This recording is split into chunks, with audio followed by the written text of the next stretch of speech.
阿欢，不管对与错，你永远都是我的妻子。在神界之时，我第一次见你，就像现在一样。你那时候还穿着朝圣殿的服饰，睥睨烟尘，决然出众。那时我又何曾想过，陪伴我一生的人，竟然是你。当年，谢谢你选择了我。6万年了，这6万年，你与我朝夕相对，还有阳儿、剑儿、昭儿，我已经很满足了。阿欢，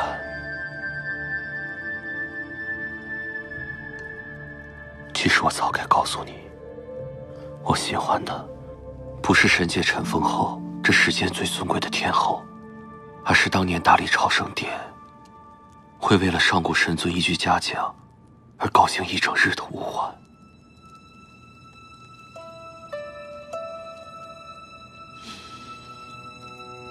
现在说这些还有什么用？还有3日，我就要死了。无论是在神界，还是天宫，我这一生都没有做错，错的是天命，错的是世道。阿欢，我能不能再抱你一次啊？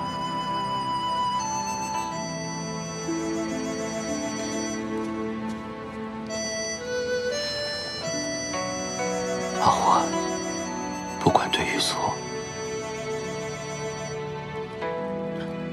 你永远都是我的妻子，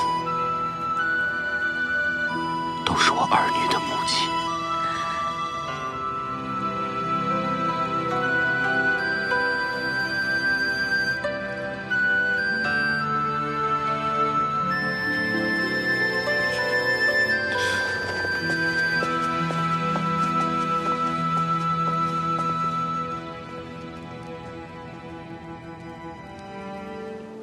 吾欢大错一场，夏君只想恳求神尊留他一命。